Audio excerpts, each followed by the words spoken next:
colegas. Muchas gracias a todos por vuestra presencia en este tercer abrazo al seminario.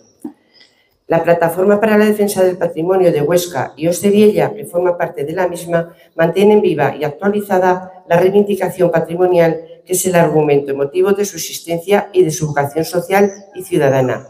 Reivindicar la musealización del Círculo Católico y su apertura al público, la rehabilitación y saneamiento de la muralla, la búsqueda de soluciones urbanísticas para la veintena larga de solares, en particular el de Casa Vilas, el de la calle Zarandia, o la solución definitiva para la plaza de San Pedro, constituyen motivos más que suficientes para seguir exigiendo a los poderes públicos la dignificación que merece el casco antiguo, declarado, no lo olvidemos, conjunto histórico-artístico. Y si semejante estado de cosas nos moviliza, el mantenimiento del conjunto que constituye el antiguo seminario representa una evidencia en sí misma para salir a la calle y no aflojar la intensidad de este simbólico abrazo protector que a lo largo de varios años de muchos informes arqueológicos, arquitectónicos, urbanísticos, históricos y artísticos han logrado preservar casi la totalidad de las construcciones que lo han conformado a lo largo de los siglos. Pero la intensidad de los abrazos no ha impedido que hayamos tenido que acudir a los tribunales para buscar la protección total de estos viejos inmuebles, aunque firmes en su estructura. Y en ello estamos en tratar de ganar ante la justicia lo que un ayuntamiento ya amortizado nos negó contumaz y repetidamente. Pero las cosas han cambiado. Desde hace pocos días la política municipal ha traído otros aires y la propia alcaldesa, en tiempo electoral, ya manifestó su intención de preservar la integridad del monumento. Y en ese compromiso queremos que arraigue la esperanza de ver en poco tiempo el contencioso desjudicializado, un proceso de participación ciudadana para estudiar los usos de las distintas edificaciones, las máquinas trabajando y en la rehabilitación y la financiación con fondos europeos, inyectando vitalidad y futuro al seminario, al casco antiguo y, en definitiva, a la ciudad. Sobre este tercer abrazo. La verdad es que me hace mucha ilusión ver la gente que habéis subido aquí esta mañana, aunque también un poco de tristeza que tengamos que venir aquí a abrazarnos para poder conservar nuestro patrimonio. Que abracemos es una palabra muy importante. Para abrazar necesitamos los brazos, pero necesitamos también el pecho, que es donde nos apoyamos cuando nos abrazamos. Abrazamos significa darnos cariño y también nos abrazamos cuando queremos acoger y consolar, cuando queremos celebrar y sin darnos cuenta estamos uniendo nuestros corazones y ponemos nuestros corazones latiendo al mismo ritmo.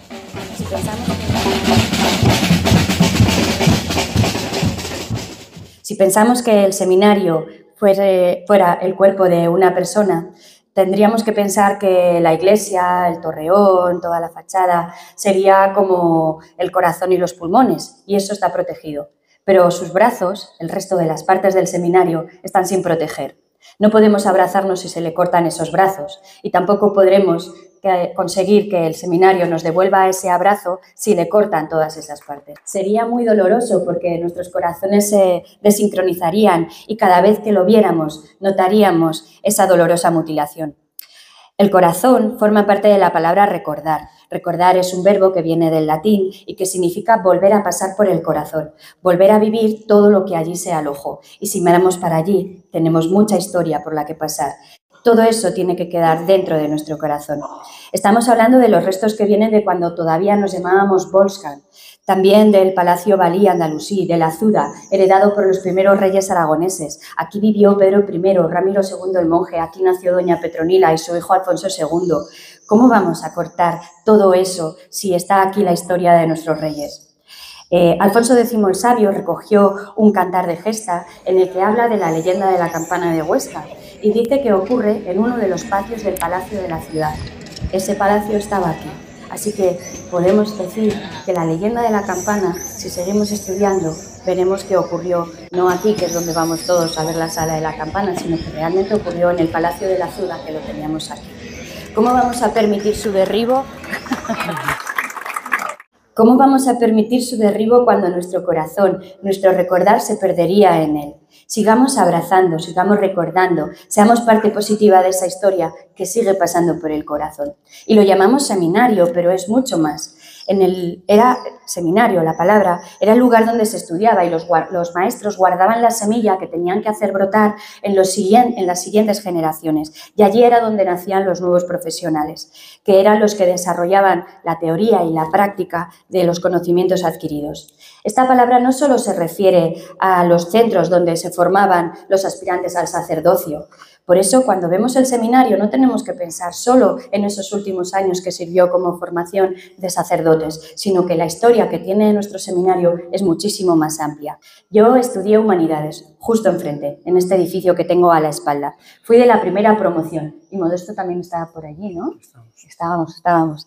Las letras se enamoraron al campus aragonés y éramos 150 alumnos en esa primera promoción de Humanidades. Y no solo éramos aragoneses, vino gente de Málaga, vino gente de Cataluña, llegó un montón de gente. En esas primeras clases no había espacio para nosotros, éramos muchísimos y se daban las clases en el aula magna. Mientras tanto, enfrente el seminario, vacío. Creo que por entonces el seminario ya nos miraba con tristeza, alboroto aquí con los médicos o futuros médicos y humanistas, mientras allí solo reinaba el silencio. Entre las muchas asignaturas que tuve Historia del Arte Medieval y uno de los trabajos que tuve que hacer hablaba de los canteros. Los canteros. Tenía que buscar un edificio y buscar esas marcas de cantería. No me tuve que ir muy lejos. Recuerdo que desde la sala de una de las clases que teníamos arriba miré para enfrente y vi la iglesia de la Santa Cruz, la iglesia del cementerio. Así que nadie me consiguió abrir la iglesia, no la pude ver por dentro porque además tampoco interesaba que se viera, pero repasé centímetro a centímetro toda la pared rugosa que tenemos enfrente y allí, si os entretendréis un rato, podréis ver esas marcas de cantero. Esas marcas son las que hacían que los canteros puedan cobrar después por sus piedras y yo me preguntaba, ¿qué manos debieron acariciar estas piedras? Que tiene ya más de, pues no sé, creo que es del 1200, tantos siglos y todavía siguen allí en pie. ¿Y vamos a dejar que lo que le rodea se caiga? No, es un conjunto, tenemos que mantenerla toda en pie. Unos años antes de empezar la carrera sí que estuve dentro del seminario en un encuentro que se hizo de la JOC. Recuerdo que estuvimos por esos pasillos, calles, o sea, salas destartaladas, un patio soleado, pero la verdad es que entonces no me fijaba demasiado en esas cosas.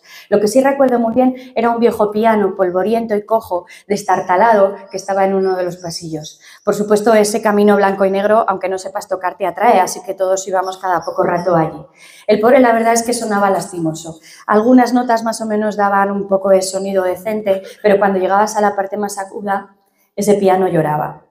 Lloraba destartalado, lloraba pidiendo que llegase un afinador, pero no solo un afinador, porque también pedía que llegase un arquitecto, que llegase un albañil, un electricista, que llegasen manos que pudieran darle vida no solo al piano, sino a todo el edificio que por entonces ya empezaba a llorar tanto como el piano. Cuando subo hoy todavía a la plaza, no sé qué ha sido de ese piano, pero cuando subo todavía a esta plaza, oigo los acordes desafinados de ese viejo piano cojo. El Festival Ocuparte nos dio la oportunidad de volver a entrar y pasear por sus pasillos y algunas de sus salas. Yo me preguntaba, ¿cómo ha llegado el seminario a tener una palabra como ocuparte? ¿Cuándo se cerraron esas puertas para que la ciudad tenga que ocuparlo? ¿Cuándo no nos dejaron ya permitir pasar por esas puertas? Recuerdo que en Ocuparte también hubo una exposición que se instaló en la plaza de San Pedro, en la fachada que hay al lado. Unas figuras blancas, delgadas, estilizadas, creo que eran de Víctor Ara. Todavía se conserva una de ellas en uno de los balcones. Tiene un catalejo rojo que, si os fijáis bien, mira hacia aquí arriba. Yo creo que todavía está esperando a que esa puerta se vuelva a abrir y que nos vuelvan a dejar llenar esos pasillos y esas salas de vida.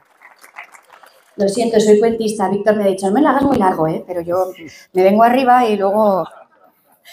Llevo 23 años viviendo del cuento, entrevistando mayores por toda la provincia, he entrevistado más de 350 personas en todo este tiempo y a veces me encuentro con miradas tristes. No suelen ser cuando no recuerdan un cuento o cuando no recuerdan una historia. Las miradas más tristes que yo encuentro es cuando me cuentan que se ha caído la ermita de su pueblo, que se ha secado la fuente, que ya no pueden pasar por los caminos antiguos o que hay una casa por la que ya no suelen pasar por esa calle porque hay una casa con la puerta cerrada desde hace tiempo que se ha caído el tejado.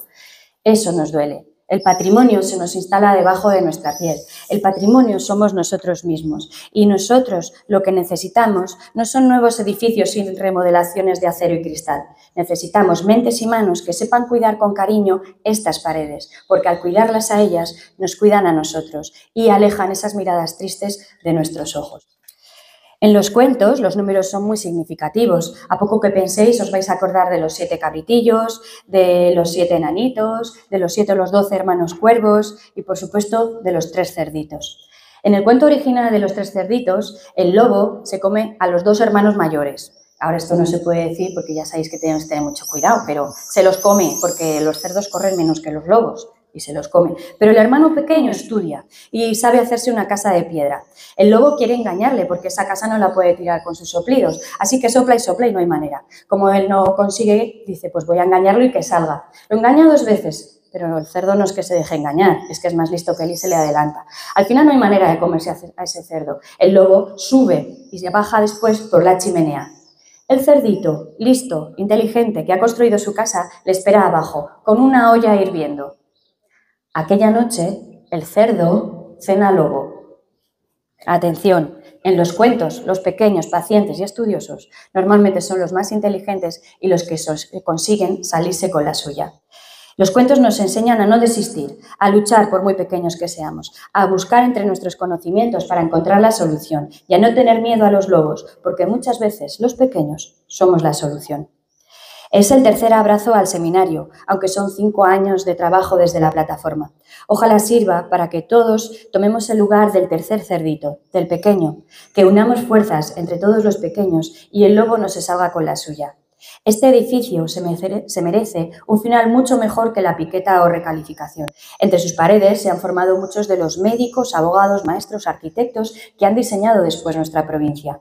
El seminario era el lugar donde aquellos que no tenían demasiados estudios podían estudiar, aunque luego no siguieran la carrera sacerdotal. Hagamos que vuelva a ser un lugar de aprendizaje, que la sabiduría impregnada en sus paredes durante siglos pueda ser compartida por las nuevas generaciones. Hace muy poquitos días estuve en un festival de cuentos en Úbeda, ciudad patrimonio de la humanidad. Bueno, pues el bachiller de arte se imparte en un palacio renacentista del siglo XVI. El antiguo hospital se ha convertido en un centro cultural, donde está la biblioteca infantil, hay salas de exposiciones y hay un auditorio que era una antigua iglesia.